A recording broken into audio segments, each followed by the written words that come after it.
ಕಾಫಿನಾಡಿನಲ್ಲಿ ನಿಲ್ಲದ ಕಾಡಾನೆಗಳ ಕಾಟ, ಮನೆಯ ಕಾಂಪೌಂಡ್ ಕೆಡವಿ ಒಳಗೆ ಬಂದು ನರ್ಸರಿಯಲ್ಲಿದ್ದ ಕಾಫಿ ಗಿಡಗಳ ನಾಶ.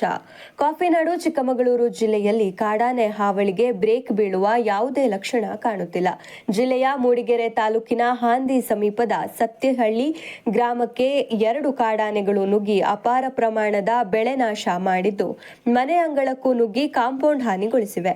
ಗ್ರಾಮದ ರಸ್ತೆಯಲ್ಲಿ 2 ಕಾಡಾನೆಗಳು ಸಂಚರಿಸುತ್ತಿರುವ ದೃಶ್ಯ ಸಿಸಿಟಿವಿ ಕ್ಯಾಮೆರಾದಲ್ಲಿ ಸೆರೆಯಾಗಿದೆ. ಸತ್ತಿಹಳ್ಳಿ ಗ್ರಾಮದ ಕೃಷ್ಣ ಎಂಬುವವರಿಗೆ ಸೇರಿದ ಕಾಫಿ ನರ್ಸರಿಯಲ್ಲಿ ಕಾಡಾನೆಗಳು ಸಂಚರಿಸಿ ಗಿಡಗಳನ್ನು ನಾಶಪಡಿಸಿವೆ. ಈ ಬಗ್ಗೆ ಮಾಹಿತಿ ಪಡೆದ ಮೂಡಿಗೆರೆ ಹಾಗೂ ಆಲ್ದೂರು ಅರಣ್ಯ ಇಲಾಖೆಯ ಅಧಿಕಾರಿಗಳು ಸ್ಥಳಕ್ಕೆ ಭೇಟಿ ನೀಡಿ ಪರಿಶೀಲನೆ ನಡೆಸಿದ್ದಾರೆ. ಕಾಡಾನೆಗಳು ಸುತ್ತಮುತ್ತಲಿನ ಪ್ರದೇಶಗಳಲ್ಲಿ ಸಂಚರಿಸುತ್ತಿರುವ ಸಾಧ್ಯತೆ ಇರುವುದರಿಂದ ರಾತ್ರಿ ಸಮಯದಲ್ಲಿ ಅನವಶ್ಯಕವಾಗಿ ಯಾರೂ ಹೊರಗೆ ತಿರುಗಾಡಬಾರದು ಎಂದು ಅರಣ್ಯ ಇಲಾಖೆ ಅಧಿಕಾರಿಗಳು ಸೂಚಿಸಿದ್ದಾರೆ. ತಕ್ಷಣವೇ ಸೂಕ್ತ ಕ್ರಮ ಕೈಗೊಂಡು ಕಾಡಾನೆಗಳನ್ನು ಕಾಡಿನತ್ತ ಹಿಮ್ಮೆಟ್ಟಿಸಬೇಕು ಹಾಗೂ ಬೆಳೆ ನಷ್ಟಕ್ಕೆ ಪರಿಹಾರ ಒದಗಿಸಬೇಕು ಎಂದು ಸ್ಥಳೀಯರು ಸರ್ಕಾರವನ್ನು ಆಗ್ರಹಿಸಿದ್ದಾರೆ. ವಿದ್ಯಾರ್ಥಿಗಳನ್ನು ಶಾಲೆಯಲ್ಲಿ ಕೂಡಿ ಹಾಕಿ ಅಮಾನವೀಯ ಹಲ್ಲೆ ನಡೆಸಿದ ಪ್ರಿನ್ಸಿಪಲ್, ಪ್ಲಾಸ್ಟಿಕ್ ಪೈಪ್ ಹಾಗೂ ಬೆಲ್ಟ್ನಿಂದ ಹಲ್ಲೆ. ಮೂಡಿಗೆರೆ ತಾಲೂಕಿನ ಕೊಟ್ಟಿಗೆಹಾರ ಸಮೀಪದ ತರುವೆ ಗ್ರಾಮದಲ್ಲಿರುವ ಏಕಲವ್ಯ ವಸತಿ ಶಾಲೆಯಲ್ಲಿ ವಿದ್ಯಾರ್ಥಿಗಳ ಮೇಲೆ ಪ್ರಿನ್ಸಿಪಲ್ ಮತ್ತು ಸಿಬ್ಬಂದಿ ಮನಸೋ ಇಚ್ಛೆ ಹಲ್ಲೆ ನಡೆಸಿರುವ ಘಟನೆ ಬೆಳಕಿಗೆ ಬಂದಿದೆ.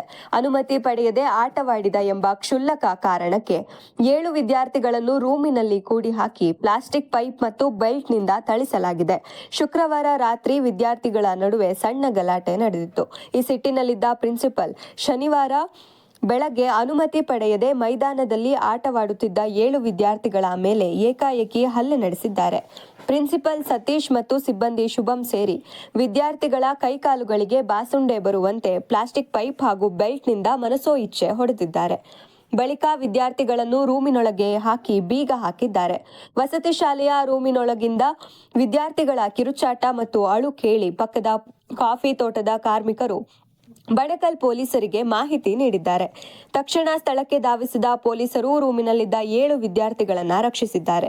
ತೀವ್ರವಾಗಿ ಗಾಯಗೊಂಡಿರುವ 7 ವಿದ್ಯಾರ್ಥಿಗಳನ್ನು ಪೊಲೀಸರು ಮೂಡಿಗೆರೆ ಸರ್ಕಾರಿ ಆಸ್ಪತ್ರೆಗೆ ದಾಖಲಿಸಿ ಚಿಕಿತ್ಸೆ ಕೊಡಿಸುತ್ತಿದ್ದಾರೆ. ವಿದ್ಯಾರ್ಥಿಗಳು ಪ್ರಿನ್ಸಿಪಲ್ ಸತೀಶ್ ಮತ್ತು ಸಿಬ್ಬಂದಿ ಶುಭಂ ಅವರ ಹೆಸರನ್ನು ಪೊಲೀಸರಿಗೆ ತಿಳಿಸಿದ್ದು, ಈ ಕುರಿತು ಬಣಕಲ್ ಪೊಲೀಸ್ ಠಾಣೆಯಲ್ಲಿ ಪ್ರಕರಣ ದಾಖಲಾಗುವ ಸಾಧ್ಯತೆ ಇದೆ.